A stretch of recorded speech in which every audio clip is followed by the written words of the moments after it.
everything. Oh my lord. Good morning. Welcome to another Tentacle Quill. And we've decided to do something a little different today. Yes, we are going to be talking about a video game called Gone Home. When I was trying to get you into PC gaming, it was one of the Yes. first I threw you at, and I remember it was absolutely lovely. Yes, and I ended up doing my dissertation around it. Yes, this is for your undergrad, not your Undergrad, yes, masters. indeed. Yes. I studied applied linguistics and I translated the video game as part of my dissertation. So, Gone Home, well, simply put, I think it's worth a play for anyone because it's definitely. pretty quick. So we're not going to Yes. spoil too much about the story, but it's a lovely queer story. It is a queer story. It has its very own vibes. If you're an older millennial or Gen X, really, I think it will be very familiar. But obviously, there's so much nostalgia content that I think younger players will still relate to a lot of it. Of course, and there's a lot of Riot Girl music as well, which really helps. But we're going to be talking about the writing constraints. Yes, the writing constraints. So the game's made by 3 people. This is, we could do whole other talks about level design and everything, but they basically come from a certain school of game making and they didn't have the resources, because this is really easy engines and stuff, to make animated characters. Yes. So everything is told through environmental storytelling Yes. and a handful of voice recordings. What, like 15? 24. 24, oh wow. And the player will find these voice recordings, they might miss 1 or 2, Yeah. but they will find them probably in order, but they might find 1 or 2 out of order, depending. So the writing really split into 2 folds. Oh, very much so. Because you see everything from first person, it basically becomes your story. So the premise is you come home after traveling and the house is empty and you're just trying to figure out what happened. And of course, this is before cell phones, so you can't just text what up. You're just kind of looking around. Are there any notes? Did anyone leave any clues? That kind of thing. A lot of the writing there is context clues, notes left, TV being left on or off, that kind of thing. Like the hi-fi equipment being stolen. Yes, things indeed. like that. Yeah. I think one of the biggest critiques this game got, I think most of the critiques it got were invalid, but one of the biggest critiques that was pointed towards the writing and the presentation was some people thought it was going to be a horror game. It definitely has dark moments, but it's not a horror game. Yes. It's a game about a relationship at its core. Very much. So yeah, like you going through and you're rediscovering all these bits, because you as a player have no idea about all this history. So the writing split into 2, really, in that they had to write all the story and realize what they were doing, decide what they could get away telling with through the environmental stuff, and what they needed to put into these voice diaries. Or what was be the most effectual in what medium. Yeah, because that's always the thing, like, if you have 2 ways to tell a story and one is easier and one is harder, you're going to have to figure out what can I tell indirectly and what do I have to tell the player very directly, what do they need to know, what can they infer. Yeah. And it's also a choice of, like, you know that they might miss a lot of the environmental stuff, but miss less of the voice notes. So even then it's a selection of what if this voice note is missed, what if this context clue is missed, is it going to break the game for the player? So there's a lot of selection and choice going on there, and you need to know, even if someone who, like me, is very bad at subtle things, just stumbles through this house listening only to the voice notes, will they still figure out what's happening? Yeah, to a given extent. And you know, so you can't use all your bandwidth on critical stuff. Like, some of your bandwidth has to be spent on just emotional establishment points and stuff. Or silly things like the cat voice diary. Yes. So there's one literally that is the cat meowing. Yes. Just constantly. So cute. Very cute. But yeah, so it is tough writing with that constraint, because, like, I think depending on your medium, everything shifts, right? Because, like, if you're writing an epic fantasy saga, you can, looking at you, Jordan, and Wheel of Time, you can spend pages just describing the scenery, and it's gosh, epic. yes. People love it, right? Yeah. Whereas if you're writing for film or theatre, like one of the things one of my old teachers drilled into me, every line has to have two purposes, at least. As in, like, you can't have single purpose lines because you just don't have the time to burn. And in this video game, it's like, you know, what you've only got this much voice recording to get done, or this much, you can only afford this much voice recording.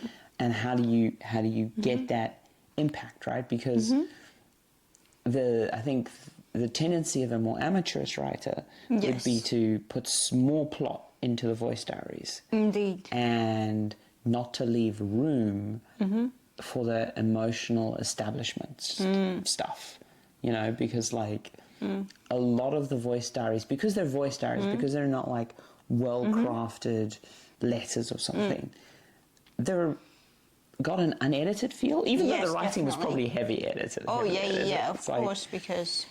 Yeah, because a person's talking into a thing without... Of course, and voice acting also needs to be very, very well directed, so there was probably a whole lot of editing going on. There's a fun in being able to tell a story through context clues to small things like a box of discarded hair dye, these kinds of things. And it's just... Or like a hidden box of cigarettes in a teenager's room, that kind of thing. It's... Yeah. But you also need to figure out how is my player going to interpret this, and are they going to interpret it mostly correctly? Because you can't write for everyone. Well, I mean, that's a whole other discussion about interpretation and correct interpretation. But there's definitely a story you want to tell. Yeah. And as I say, you've probably written it all out. And you want them to infer facts, right? Because... Yes. Yeah. Because, I think infer rather than interpret is a good word. Yes, infer is a good word. Good change, because obviously interpret... I don't think correct... I'm uncomfortable with the phrase correct interpretation. Right, that makes a lot of sense. But to correctly infer the backstory that is not present is definitely a thing. Because, you have to write it all down, and then you have to figure out, like, what are we going to put in there? And you've got to also put in... I don't want to say useless information, but you do have to put in the secondary information as well. Indeed. Because you don't want the player... You don't want every voice diary to basically pause the player, like freeze lock them. Yes. It needs to be something they can listen to in the background. Because a lot of the story is also just, I said, the environment, because every piece that is there, like every line of text, has a purpose. It's almost a dual purpose. And I remember speaking to one of the creators of the game about things like the music, how they researched this era. Who did you interview again? Kayla. You interviewed Kayla, yes. Carla, sorry. Carla. Yeah, no, it is tough because, like, when you're writing this kind of thing, it's like, again, my experience is mostly from theatre, so writing stage direction or role-playing when you, like, write scene description or monster description or stuff. It is different because, like, I think if you're legitimately working on a game like Gone Home, I think a lot of that environmental design environmental storytelling happens through level design and happens through a non-tippity-tap keyboard process. Yes. You know, in the sense of, it's like how when you're going from script to storyboard, a lot of the translation of things happens in storyboard. Yes. Or like when you read about people going from comic scripts to comic panels, quite often if you're working with a penciler who really gets you, you will actually drop words from speech bubbles or drop bits because you're like, well, they got it in the drawing. I don't need to put the words there. And I think it's an interesting challenge to think about, like, if you're doing an environmental story game, how much do you end up cutting away from the voice notes because the level design of the bathroom just tells us enough. And so we can spend more time making jokes, or maybe the voice notes just less. Or we can add a cat meowing. So it is... And to Gone Home's credit, without any spoilers, it got our hearts racing towards the end. Oh, yes, it did. We were very upset. Yeah. I mean, until we weren't. But we were very upset at one, but... Yep. But also, I'm currently doing a games writing course with Greg Buchanan, and there is a lot that I recognize now that I'm being taught, like being concise, making sure that you present a clear world, because the player is being dropped into this. And as we mentioned earlier, some players had no idea. They thought this was a horror game. Yeah. I think the other really tricky thing with... I think it hits Gone Home less, but a more classical game writing is the skip problem. Oh. Players will skip cinematics. They will skip yes. dialogue. And obviously there's only a certain degree to which your writing can be robust to that. Yeah. But you do have to realize they may be on like a 5-hour binge and they get to the critical dialogue and they're like, mash. I mean, we've all been guilty of it, right? Oh, yeah. Though Gone Home is not a game to speedrun. No, though people have... Oh my God, you're kidding me. People are, of course, people speedrun everything. Oh my word. But please don't. Just the way I think to play this game correctly is to have a lazy Sunday, Yes. to have a glass of wine or something, rainy day, hot chocolate, and especially if you can play it with your spouse. Yeah. I think it's one of those games that survives well where one person plays and one person watches. Yes, it's very fun. And yeah, it's the joy of sharing the experience, I think, and talk because you're trying to put together the writing. Yes. Because you're trying to like find the little puzzle blocks and go. It's like, oh, check behind there. It's like, Yeah, exactly, that kind of thing. Because sometimes you're just like, what is this? And then the other person goes, oh, yeah. But yeah, no, I think, I mean, it's definitely an older example. Definitely. Because 2013. Yeah. So over 10 years old now. Oof. But it was, you know, I think it's not a hyperbole to say it really was the start of a renaissance in a certain type of level design and a certain type of storytelling. Yes. Because, or a revival is probably a better word, because there was like a lineage of studios which had gone away. And now it's been picked up, and I think it was also like one of the first indie games that lent heavily on voice acting.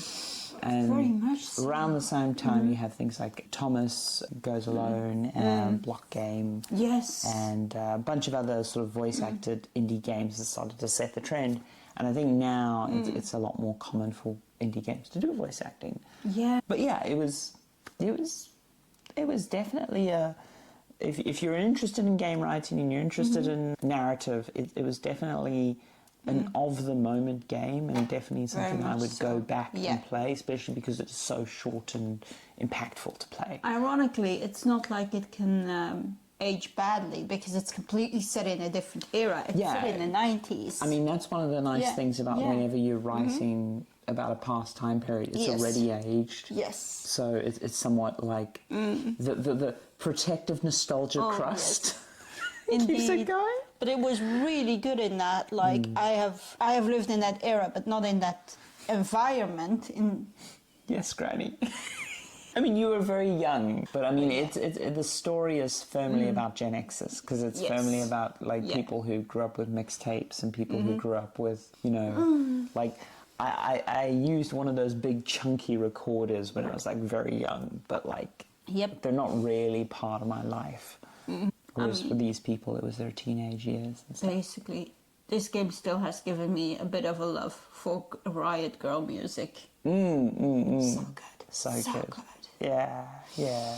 But yeah, firmly recommend. Definitely recommend. Make some time for it. It's really easy to get hold of on pretty much all platforms at this point, and just have a play. Yeah.